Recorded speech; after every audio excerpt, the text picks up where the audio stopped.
Hello. Our story begins inside the Republic military base on Coruscant. The investigation regarding the bomber responsible for the destruction at the Jedi Temple had been complete. Letta was taking the blame for a crime she technically did not commit. She had requested that Jedi Padawan Ahsoka Tano come to her prison cell to talk to her. Ahsoka obliged, and so when she arrived at the building, she was escorted into the enclosure. The clones told her that she had to surrender her Jedi weapons before she could enter, so that's what she did. Fox and two clones escorted her to the room, as they told her they would be in the command room until she was finished with whatever needed to be discussed. Ahsoka walked down, and within moments of Letta telling her that there was a Jedi behind the bombing, she was lifted off the ground. Ahsoka panicked. She didn't realize what was happening, but she looked up into the ceiling and thought she could see a shadow. She turned around with all of her strength and blasted down the door. There were no clones outside the cell to be injured by the blast. Ahsoka ran out of the cell. At the same time, the clones noticed that Letta was in the air, and Ahsoka wasn't in the room, which made everything even more confusing. Ahsoka called out down the hallway, and a couple clones came running. She told them to lock down the facility as she made her way to the command center. She got the Fox, who was already informed of the communication of her directive. Fox quickly turned on the lockdown codes, which sounded alarms and closed down blast doors. When Ahsoka came around, she told him to flood the vents with heavy coolant. He was very confused, but she expressed that she believed she could see a shadow above the cell. If he could do it, perhaps he could find whoever it was responsible for the act. Fox was immediately confused, but he told her to stay where she was. This single act by Fox was the key to the culprit escaping, a masked individual who was able to stay inside the ventilation system and handle the coolant. Fox pulled up the tape and started to replay it. When Letta was lifted off the ground, Ahsoka showed no interest in trying to pull her down. She immediately turned around and looked for a solution. She was now stuck here, as Commander Fox told her that he wasn't blaming her, but he also couldn't let her into the facility or let her go. She wasn't under arrest, but she also wasn't not under arrest. He didn't want her leaving in sight, which was the main consensus he was getting to. Ahsoka understood, but she was very obviously impatient, believing that if Fox wasn't holding her in the command room, she could have found this culprit before they escaped. It was already too late anyways, the individual had already escaped. As the clone commander called for reinforcements, it looked more and more likely that Ahsoka had been responsible. Of course, for a clone who was stationed on Coruscant, while not ever having seen the Jedi in action, it seemed like it was a Jedi trick that killed the prisoner. Though when Master Skywalker arrived to visit his Padawan, who wasn't in a cell, but just waiting in the command room, like she was in timeout, everything changed. Anakin saw the footage and immediately diagnosed that the footage didn't prove anything regarding Ahsoka. But Anakin's demeanor towards Fox didn't help the situation. The way Anakin approached the situation forced an already uneasy Commander Fox to lock Ahsoka up and put her into a cell. He believed that if Anakin was being defensive, then there had to be something there. There wasn't. When the Jedi were shown the evidence, it was especially clear that someone was trying to set Ahsoka up. The Republic requested that Ahsoka be removed from the Jedi Order so that she could be tried as a citizen for crimes against the Republic. This didn't really work for the Council. Despite the Jedi Council's desire to uphold the status quo between them and the Republic, there was no possible way for Ahsoka to be responsible for the actions. Had she thrown her hands up into the air like she was choking Letta, that'd be a different story. But now to the Jedi it looked like a targeted selection. They would stand with Ahsoka, despite how it would paint them, not in just the public eye, but in the favorability within the Republic. For the Jedi, everything was about politics, and the sacrifice that for a single student was a big deal. But there was literally no way for someone of Ahsoka's age and training to be capable of what she did, which was choking somebody while running out of the room and blasting a door down. The Jedi inadvertently demanded that the Republic release Padawan Tano so that she could completely be removed from Coruscant. This also didn't bode well, but considering the Council believed it was a setup, having her as far away from the planet as possible was a base case scenario for proving her innocence and hopefully blaming a non-Jedi.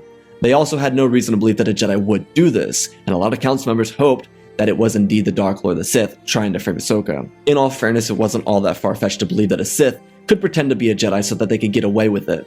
To convince a civilian with no knowledge of a Sith or what they were would be incredibly easy to pull off. This move had Captain Tarkin completely outraged. He was truthfully furious that the Jedi had banded together against the Republic, and he even called upon the Chancellor to remove the Jedi from access to the Grand Army of the Republic.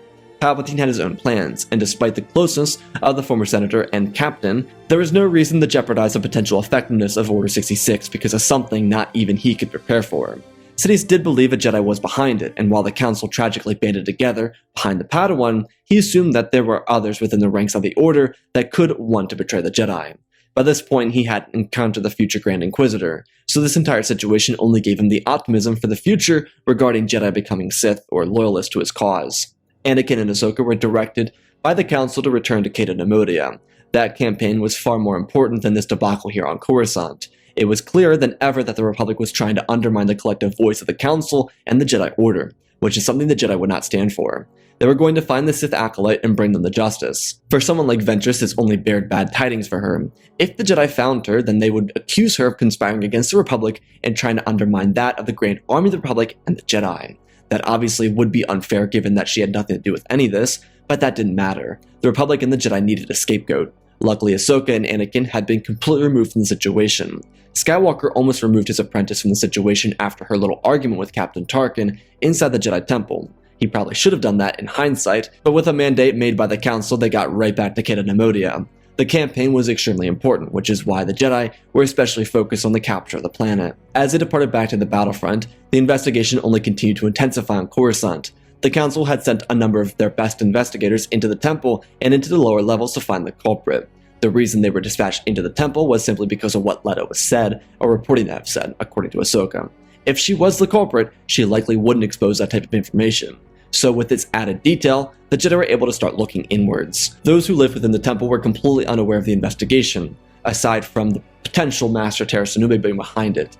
Most of all the other investigators inside the temple were nameless individuals with no real presence. The reason Sanube had such a rap is because he was once on the High Council, and he was the eldest member of the investigative branch of the Jedi. The Council deployed those who were kept undercover even within the temple so they could find whoever was behind the bombing. Every generation of Jedi had one or two Jedi investigators that were completely unknown by anyone in the entire order, which allowed them to blend in with everyone else around them and then investigate if they had to. In the lower levels of Coruscant, there was no sight of Ventress. She was able to actively avoid other Force sensitives, but her fears were already realized. Once she learned about the bombing of the temple, she believed the Jedi would come for her and accuse her. After a life full of pain, it was the last thing she needed. The temple had mostly been locked down, and the temple guards were actively on patrol. This is because the protests outside the temple turned almost into full-fledged riots. The death of those inside the temple, especially those who were simply Republic citizens, riled up the population of Coruscant. The Jedi weren't peacekeepers, and it was continuing to be evident in their inability to end the war. Now with dead civilians on Coruscant away from the war, it only made the Jedi look worse. With the temple locked down, it made the investigation a little easier. People were encouraged to stay inside their rooms or inside meditation chambers. This was easy to follow for most Jedi, but with the case closing in around her, the culprit found these events to be even more disturbing. It didn't take long for Bariss Offy to be ousted by herself, which would only lead to a chain of events in which Bariss would be removed from the Order to her master's dismay. Bariss would then be tried in front of the Galactic Republic with no support from the Jedi or any senators. She went up onto the stand by herself without anyone, and she tried her best to defend herself and her actions. And she was sent away for being a violent voice in a sea of people who wanted to end the war. It was a shame the Jedi hadn't taught her that violence doesn't help end a greater conflict. That was a consensus that people came to, at least. But it was obvious through the trial that the Jedi had no support for her. They completely disregarded her. Not a member of the Council, the investigation, the guards, or even her master showed up for her. The Order simply acted like she didn't exist, and it's because she didn't. She betrayed the Order, and that was more than enough of a crime for them. On Keda Nemodia, Anakin and Ahsoka returned to their fleet, which had been pushed away from the bridge cities where the capital of the planet was located. Rex and Yularen had been drawing up battle plans for the next attack on the ground. If they could capture Keda Nemodia, then they could be one step closer to ending the war. With two Jedi generals present now, or at least with General Skywalker and Commander Tano, the battle already felt that much closer to coming to a Republic victory. In a repeat of the earlier steps in this conflict, the Jedi returned to the surface of the planet. There was already a great difficulty for the Republic. While the Venator was a ship of the line and could very easily handle the Separatist warships in the atmosphere, they were too close to the hanging bridges, and if a warship slipped too far in any direction, then it would force the vessel to crash into a city and kill thousands of residents, which is exactly what the Jedi wanted to avoid doing. There were some potential choices the Jedi could make, though the obvious fear was how effective they would be against the Separatist forces. With Skywalker at the helm, though, anything was possible. They just had to trust in his leadership. Despite the news of Bariss Offy not reaching them yet, Ahsoka was clearly off of her game. The Republic dove in two different assaults, the first one being an air assault led by Skywalker, and the second one being a ground assault led by Ahsoka. This wasn't just any ground assault, it was a mimic battle Ahsoka and Anakin won earlier in the war. During the Battle of Bothawai, the Republic was heavily outnumbered, so the Jedi placed some ATTE tanks on a number of asteroids and then led the Separatist fleet into a trap. The Jedi and the clones were able to trap the Seppies and make short work of them in that small skirmish. The intention with this plan was to repeat that formation, but instead of trying to hold out against the Separatist fleet with 3 Venators, Skywalker would be leading a fighter assault. The Venators and other fleet ships were not to engage with the Separatist fleet unless they tried to retreat from the system. The plan was executed. LAATs followed the starfighters out of the hangar bays, and their landing procedure began. The bridges that they were actively landing on at the moment were not next to the Separatist fleet. Ahsoka had to conquer ground before the Republic pushed for land near the Separatists. It was necessary to conquer these bridges leading to the fleet because, if they didn't, the Republic fighters would still encounter heavy flak from anti-air weaponry that was set up while Ahsoka and Anakin were on Coruscant. The entire debacle slowed down this campaign. Rex and Ahsoka worked in tandem brilliantly, as they and their troopers began quickly making their way through the Separatist forces on the hanging bridges. Fighting at this point in the war had already become more intense, but city and street fighting were completely different. It was gruesome because the clones were actively avoiding civilian casualties, while on the other hand the Separatists didn't care about the collateral damage of battles being waged, which forced some of their own citizens to be slain in the conflict. Without room to land the heavy tanks in the cities, the clones moved as squads through the streets. They took down artillery pieces and avoided mines that were laid out throughout the city streets. Something about the war was so calming to Ahsoka. She always hated being a warrior, and made it especially clear to Anakin since the Battle of Ryloth. She remembered the moment like it was yesterday, but because all she had ever known as a Padawan was being a soldier, she found some kind of momentary peace inside the battlefield. This wasn't because of her support for the war or anything like that. It was more or less the blur that became of her mind when she entered combat. It was her natural fight-or-flight reflexes mixed together with a desire to save her men and protect those who couldn't protect themselves. More than anything, it was a dissociation, and she was dissociating from the war happening around her. Adrenaline filled her heart as she and Rex fought forward, cutting through waves of B-1 battle droids. Skywalker, on the other hand, tore through the vulture droids and tri-droids.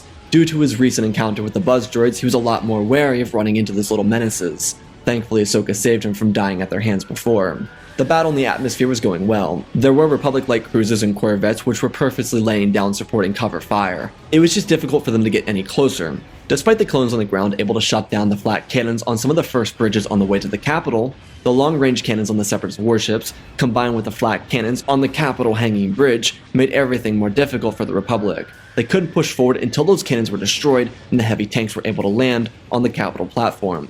This plan was kind of going brilliantly though.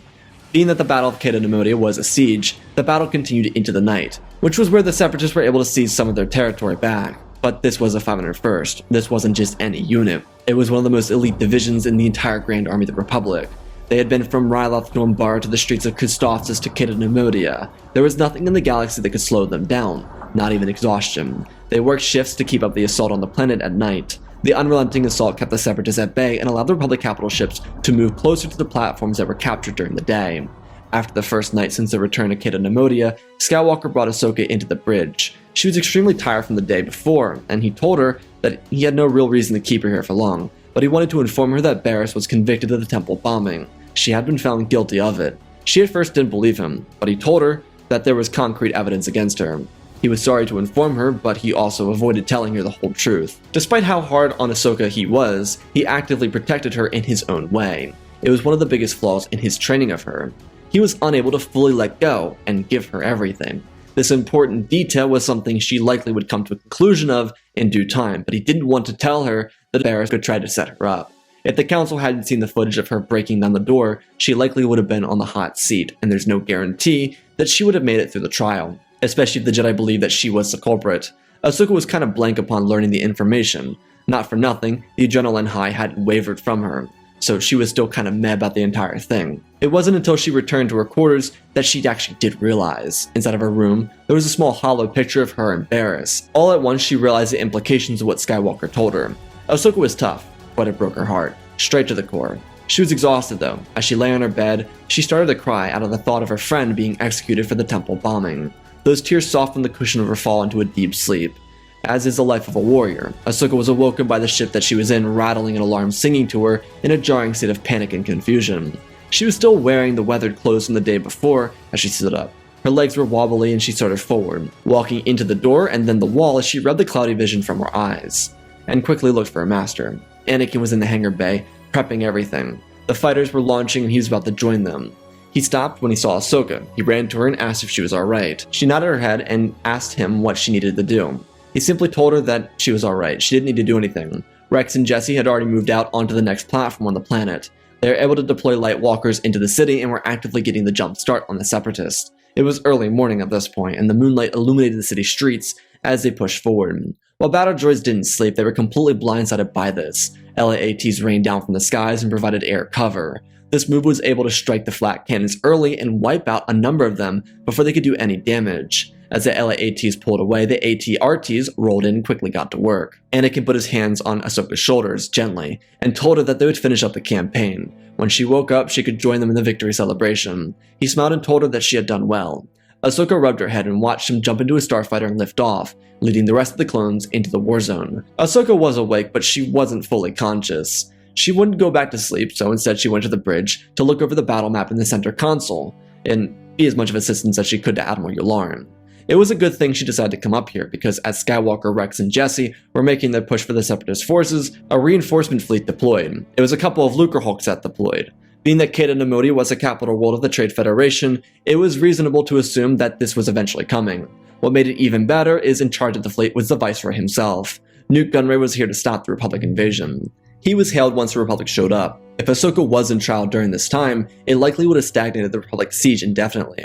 The 501st anyways was being requested to reroute to Ring Govinda, but they couldn't do that due to the nature of the battle here. Of course, they would assist Masters Tiplar and Tipley when they had time. Yularen told Ahsoka that he needed her to lead a counter-assault. The 3 Lucrehulks were deploying a couple wings of fighters, and if she could stop them, or at least stall them, it could potentially assist the Republic until Skywalker could reroute his fighters into the sky. Ahsoka told Yularen she had this. By the time she was in the air, the ATTE dropships were en route to the capital city bridge, though the ATTEs would use their grippers to climb under the city itself.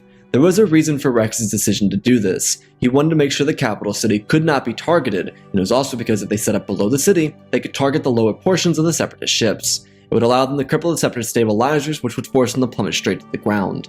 This would be reinforced by the fact that the Separatist flagships had their shields activated for the top half of the ship, rather than the bottom half. Most pilots couldn't fly below the Separatist ships due to the fog on the planet, which blinded their vision, not to mention the cannons set up around the base of the ships, which made it even more difficult for fighters to attack. Once the heavy cannons were in range, they opened fire. Just above the atmosphere, Ahsoka and the reserve fighters got into an engagement with the Separatist fighter assault. Yularen was repositioning the fleet so they could effectively counter Newt Gunray. Once they were in position, it'd be an easy victory from here on out. Gunray was a terrible tactician, and aside from his power as Viceroy, he'd be extremely detrimental to their attempt to save the last stronghold of the Separatists in the core. The Republic effort in the atmosphere was coming close to a conclusion. The light frigates and cruisers relocated into the upper atmosphere. As long as they avoided the range of the heavy cannons from the Separatist battleships, they'd be fine. These light cruisers were in the perfect position. They were a miniature blockade from the surface and were able to successfully cut off the Separatist reinforcements from reaching the ground. Rex and Anakin's ATTE plan was coming to fruition, and as the reserve fighters looked to be in trouble due to the sheer amount of fighters from Lucrehulks that they could pump out, Anakin and his fighter escort were able to get back up into the upper atmosphere to help counter the counterattack. Anakin sped forward and told Ahsoka to watch this. She obviously couldn't take her attention away to focus on Sky Guy, but he sped up, spinning and weaving through wings of fighters. His own squad was not trailing him, as he was doing something he figured would be fun. He sped his fighter up into Newt Gunray's capital ship. He sped right through the hangar bay just as he had when he was a boy, this time with years worth of experience and dedication to his craft. He fired his blasters, ripping through droids and tri-fighters trying to get off the ground. He ripped a couple of torpedoes out of his vessel and they sped forward, crushing through the reactor core. Without missing a beat, he cut the engines on his ship as gravity inside the vessel dragged him to the ground. Anakin spun the ship around as hard as he could and reignited the engines and pushed the throttle all the way down. Now this was pod racing. Anakin sped out of Gunray's battleship as it exploded behind him and around him. When Anakin pulled the ship out, it crumbled and the other Separatist battleships were left without its leader.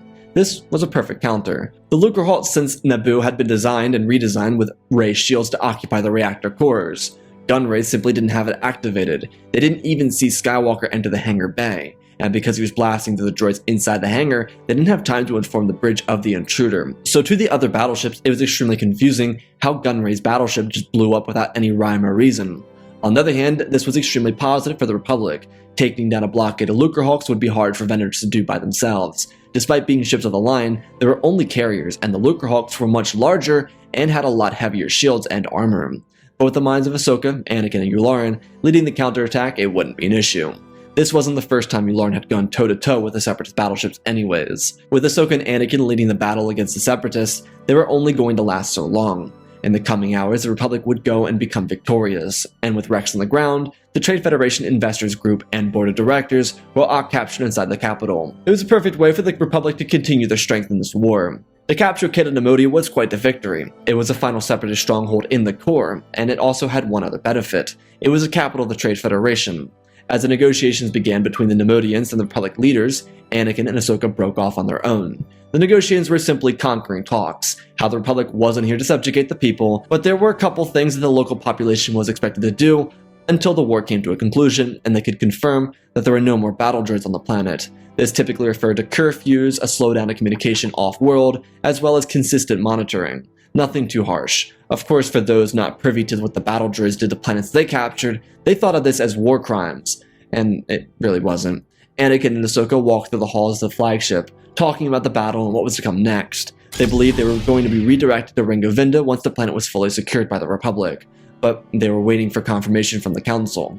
Ahsoka understood, and then she stopped in the hallway. She looked at her master and asked him if he thought what they were doing was wrong. He then asked her what she meant. He kind of already knew. It was going to be a rehash of their argument on Ryloth at the beginning of the war.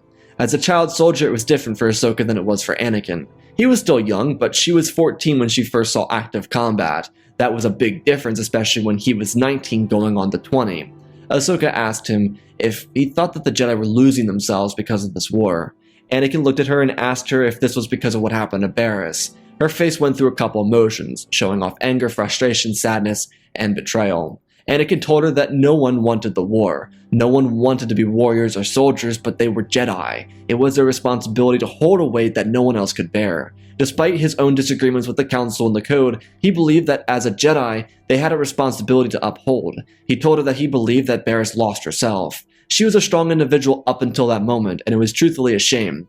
But there was nothing that they could do to change it. Her actions led her to that place. Ahsoka expressed her unhappiness with the entire situation, like the fact that her best friend murdered a bunch of civilians and Jedi to make a point. Anakin walked up to her and put his hand on her shoulder gently, and reminded her that strength through adversity isn't easy for everyone. Sometimes people crumble under the pressure of the extremities around them. It doesn't make them any better or any worse than anyone else. It was just different experiences individuals go through, and how they handle them differently. He then reminded her that she was strong for having done so well in handling the war, especially with how intense it had been, especially for their unit. He told her that he was extremely proud of her, and she thanked him a little teary-eyed. Before he could say anything else, Clone Trooper Tup ran up to them and apologized for interrupting, but there was huge news. Anakin and Ahsoka turned towards them as he informed them that the Trade Federation had pulled out of the war. Anakin turned towards the student and smiled. He said the word persevere. She looked over to him, and he waved her along, reminding her that while they disagreed with the war, they had just moved a step closer to winning it. When they reached the bridge, the Jedi Council and the Chancellor had gathered around to see the surrender of the Trade Federation and the withdrawal from the Clone War. The Separatists were a massive force, but the Trade Federation was a huge part of that force. They had a massive army, one that was incredibly important for the war. But with their home world captured, they knew the war was over. They'd rather cut their losses early, especially with the death of the Viceroy. If Gunray hadn't died, they likely wouldn't have pulled out, simply due to how stubborn he could be.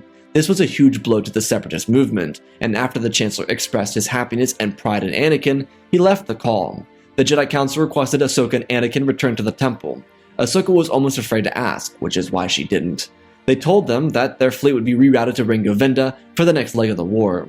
With everything seemingly finishing up, it would only be a matter of time until the Republic had a victory. When they returned to the temple, they were brought into the council chambers. The council had analyzed everything from the case regarding Ahsoka and Bariss, mostly how Ahsoka was almost convicted of a felony because of her friend, and then went to Kid Namodia to help the Republic win a decisive victory against the Separatists, one that crippled their military council.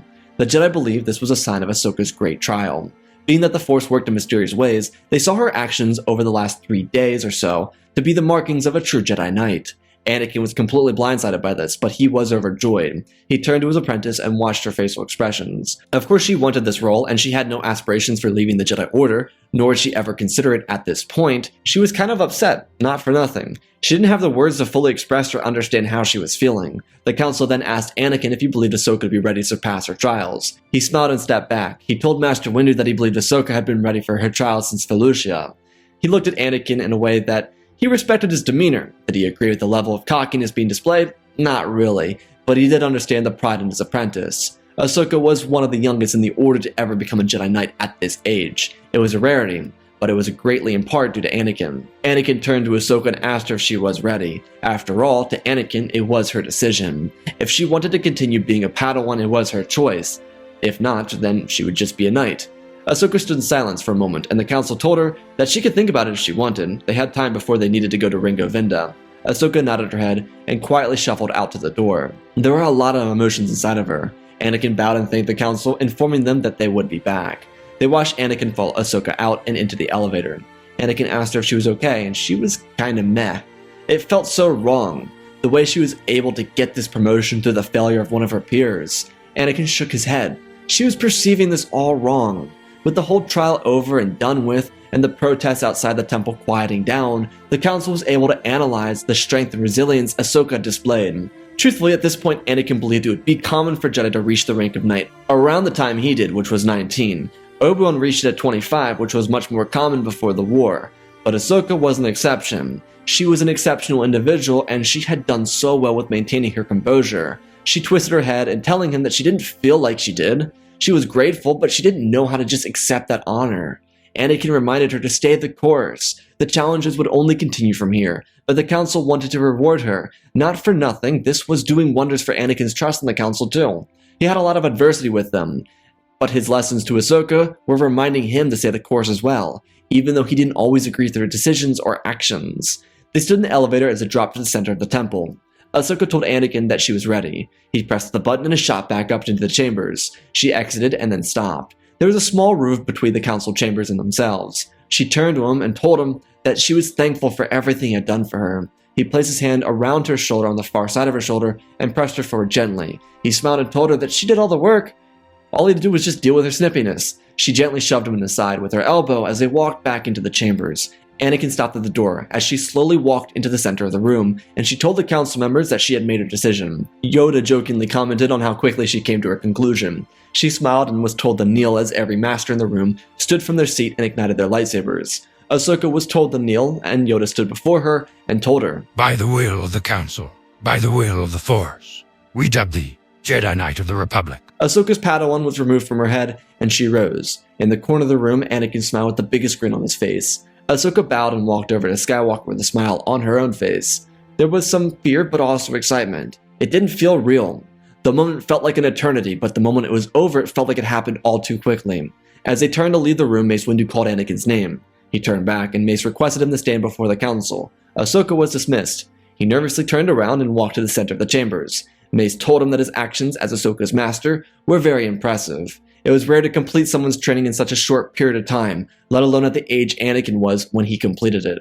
Oppa Rancisis hadn't left the council yet, but he would be stepping down in the coming months. Windu told Anakin that the council would like to propose to him that he become a member of the High Council in the following month or so. Agon Kohler was also up for debate with Anakin here. Why not? He was worthy of it. While the council had perfectly valid reasons for having distrust for Anakin, he was an accomplished Jedi Master. It wasn't the first time the council, as of late, had done this. They requested Dooku, Qui-Gon, and even Sifo-Dyas to become masters on their council, Sifo-Dyas being one of the 3 open-thinking Jedi to join their ranks. This was a continuation of the council's decision to move forward by requesting people who didn't necessarily fit the mold of the most modest Jedi to join their ranks. Anakin was blindsided by this too. He was very appreciative. He told them that if they believed he fit the role, then he would be honored to accept it. He didn't know where that came from. Not even the Jedi expected him to speak so eloquently in the moment, but Anakin was kind of playing politics in that moment. His trust was obviously broken when Obi-Wan faked his death, but what was really helping him along was the fact that they were seemingly making an effort to repair that damage. It was really just a coincidence, honestly. Anakin and Ahsoka were not long after dispatched to Ringo Vinda. Cities had just run through Dooku, giving him an earful. The loss of the Trade Federation was a big-time blow to him, but it didn't stop there. While Ahsoka and Anakin were getting their individual growth inside the Order, the Techno-Union also withdrew from the conflict as well. They didn't see a purpose in continuing this fight, especially if the Republic was coming for them. This really benefited the Republic attack on Ringo Vinda, as well as a multitude of other worlds. It led the Masters Tiplar and Tipli capturing Admiral Trench before the 501st even arrived, which was another catastrophic loss for the Separatists, due to him being an integral leader of the strategic division. By the time Anakin and Ahsoka actually arrived, everything was pretty much cleaned up on Ringo Vinda anyways. The earful for Dooku only heightened. The Separatist Council started to disperse, and it all started with the last organization to join said council, which was only ironic. Dooku was honestly doing his best to avoid Sidious. He was making a bad situation unbearable. Dooku was trying to bring everything back together, which surprisingly was hard to do when someone was yelling in your ear, while the other ear was trying to pull together a fractured alliance. Truthfully, Dooku believed this all happened because of Sidious's favorability towards Skywalker, so he sent out a couple assassins to find and kill either Ahsoka or Anakin. Preferably it'd be both of them that got killed, but not everything goes the way you want it, especially right now. Dooku then suggested to his masters that they rush the plan. While Skywalker was on Dooku's chopping block, it would be perfect of an opportunity to drag Grievous to Coruscant and initiate the final leg of the plan. Sidious liked the idea. It was a daring move and it would help the Jedi get ousted, but there was an issue. The entirety of the Council, aside from 1 or 2 members, were here on Coruscant. Dooku suggested an orbital bombardment would suffice. He would send flagships, 1 or 2 of them, to the surface and have it done. It would kind of undo the whole point of Order 66, but Sidious could use Order 66 to suggest the Jedi tried taking over the Republic once they lost their temple. It would be a potential way to take advantage of the destruction of their home and then use their need for assistance against them. He really liked the idea, telling Dooku to prepare everything for the assault. Over Ringo Vinda, Clone Trooper Tup was taken away in cuffs because he tried to kill Skywalker. There was something wrong with him. Good thing it was in the calm hours because when his mind snapped, he was walking around without a weapon. He just was kinda chilling and decided to try and kill Anakin with his bare hands. It didn't stop there because assassin droids came for him. Half of them were IG units and the other half were the same droids that blew up the Coruscant power grid. The IG units got into the ship but didn't make it past the hangar bay, and the bomber droids disguised as cleaners didn't even get into the ship, as their transport was destroyed. Just before the Battle of Coruscant, the Commerce Guild learned of the loss at Ringo Vinda, which had come not more than a couple days after the loss of Keda Demodia. They decided that with both partners in the Techno Union and Trade Federation abandoning the war effort, they would join them. The crumbling had already begun, and when it was time for Grievous to grab the Chancellor, Palpatine was fuming. He obviously was aware of this attempt, and he was perfectly content waiting for Grievous to come and snatch him. The Battle of Coruscant had 2 important steps, but there was one key issue for the Separatists. It was Captain Tarkin. He was stationed over the planet and he saw 2 ships dispatched towards the surface. In an effort to stop them before they destroyed what he believed to be the Senate building, he removed 3 ships from the Republic defense line, which made them weak in one side of their flank. Tarkin was ironically able to stop the 2 Separatist warships who were meant to target the Jedi Temple, not the Senate.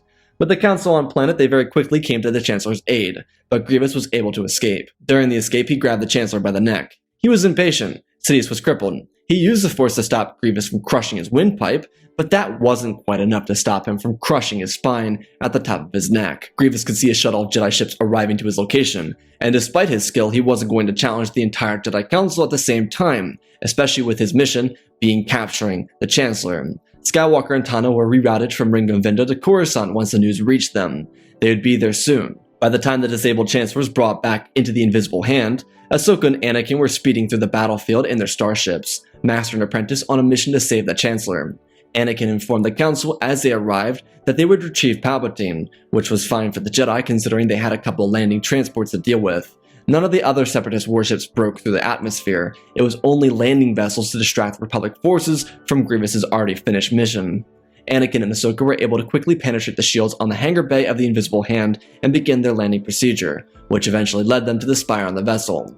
Palpatine had already died, which Dooku was kind of alright with, but he scolded Grievous for his inability to not be a hulking idiot. The general didn't take too kindly to the way that he was being talked to, and he nearly threatened the Count, but they were interrupted in the middle of the little debacle when the doors opened behind them. This was really difficult for Anakin. He always tried to protect Ahsoka. He tried to keep her safe from the Citadel, he kept her from Umbara, and now he had no choice but to let her fend for herself. Anakin didn't want her going up against either Grievous or Dooku, but she had at least fought with Grievous. She never went up against Dooku. The 2 of them ignited their weapons, and Skywalker looked over their shoulders to see Palpatine lying limp on the chair.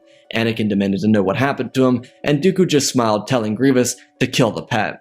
Anakin loathed Dooku for this. It wasn't the first time he called his student a pet, but it would be the last. Grievous walked around and ignited his weapons, telling Ahsoka that he would have pleasure in finally exterminating her life. The sound of blades clashing could be heard as Anakin already began digging into the dark side so he could rip through Dooku. The Count was thrown backwards. Anakin was only growing in his power, and because Dooku wasn't trying to do his master's bidding, the fight was a lot more even. Dooku knew that trying to get the anger to rise within Skywalker would be detrimental to his own success. The reason he started the fight doing that is so he could get into Anakin's head. No other reason. Ahsoka, on the other hand, was using her nimbleness to her advantage, slipping and ducking and weaving. Grievous used all of his heavy strikes, and it threw her backwards, but she was staying on her feet, just as she had in every other engagement against him. That was the thing with him. He also got arrogant by beating everyone in combat, so that once he came across someone he couldn't just beat in a couple swings, he became impatient. This led to him pulling out 2 more lightsabers and striking even faster. The reason he hadn't used such a quick advance was because he thought he could get to her in a couple of strikes. With that obviously not the case, he would wipe the floor with her now. Ahsoka knew more than anything else that she could be a distraction and keep Grievous occupied, while Anakin dealt with Dooku. Anakin wasn't digging all the way into the dark side, but he was bashing his blade heavily against Dooku. The fight only continued to speed up, until Anakin shoved Dooku back onto the table. He bent backwards and rolled out of the way as Anakin swung down. This was his moment. Dooku swung quickly, another strike to remove a limb. Anakin pulled his hand back and caught the blade with his other hand and ripped it up and slammed it across Dooku's face. An audible gasp could be heard as he dropped to the ground. It was a lethal strike. He was dead. Anakin turned back and he watched the ceiling fall down as the lightsaber started to swing up. Ahsoka was in the vents trying to escape, just as she had during their first encounter. As she was moving, an audible cry could be heard, and Anakin charged up towards Grievous. He could hear Skywalker coming and he launched his foot outwards and crushed Anakin in the chest, sending him backwards and down the stairs. Skywalker felt his robes. He could feel the claw marks across his tunic. He looked up at Grievous and he jumped down towards him. Anakin blasted his hands forward, launching Grievous into the ceiling and holding him there. The droid general was then thrown to the other side of the room. Anakin slowly got up and looked over. Grievous got to his feet and ignited his weapons once more and moved forward. Anakin got up and their blades clashed. It was fierce. They were in their first engagement with each other, and Anakin was truly struggling. His aggressive form wasn't quite the advantage against a robotic individual. Grievous was able to match every strike and even predict strikes that Anakin was making, which forced Anakin to adapt. He didn't want to, but he knew that if there was any chance of him surviving this fight, he would need to. Instead of sticking to Form 5, he moved into Form 1 because he remembered what Master Fisto told him. It worked extremely well, and the moment Anakin shifted, so did the tide of the battle. Grievous was caught off guard by the random strike and he lost 2 arms in the process, before Anakin quickly moved forward again and dragged his weapon upwards, cutting across Grievous's chest. He looked down to make sure he was dead for a moment before turning back to look for a student. When he got the stairs, she looked at him and told him that she was glad he won. He asked if she was alright and she slid down a little. There was a massive wound crawling up her calf. If it went in any other direction, she would have lost it. But it was a deep cut. Anakin held out his arms and told her to drop down. He would catch her. As he did, he helped her into the hangar bay, where they made the heroic escape, just in time for Venator to light into the invisible hand with a full broadside. The Battle of Coruscant was a terrible loss for the Separatists, and with the loss of Palpatine, there was a genuine risk of the Trade Federation, Techno Union, and Commerce Guild rejoining the Separatists. But without Dooku, the banking clans quickly escaped the burning fires. There was no saving the lost cause. The Battle of Coruscant, despite causing the death of the Supreme Chancellor, resulted in the war coming to an end earlier than it would have otherwise, which did lead to some unnerving events on Kamino. Everything fell together at the right and wrong time, depending on perspective. Tup died in operation, but with both Captain Rex and ARC Trooper Jesse present, they were able to present the evidence to Shock T of the inhibitor chips. So while the Republic elected Bail Organa into the role of interim Supreme Chancellor to see the peace process through, the Jedi were learning of a plot that would have absolutely destroyed everything. They never did learn that Sidious was Palpatine, but with Dooku dead, the only weird occurrence in the galaxy was the ever so rare showing of Darth Maul, which eventually did result in his failure. The end of the Clone Wars wasn't quick, and it took months, along with several droid rebellions to finish. The political damage done by Palpatine alone could prohibit growth in the Republic for decades, but what made it worse was that Palpatine was being lifted up as a martyr, a man who sacrificed his life for the Republic and paid the ultimate price, serving the people of the galaxy. The corporate alliances were all put out of business by the coalition of star systems that blamed them for the prolonged conflict. At the end of it all, the shift of blame really landed on Dooku's head, but he wasn't the sole perpetrator.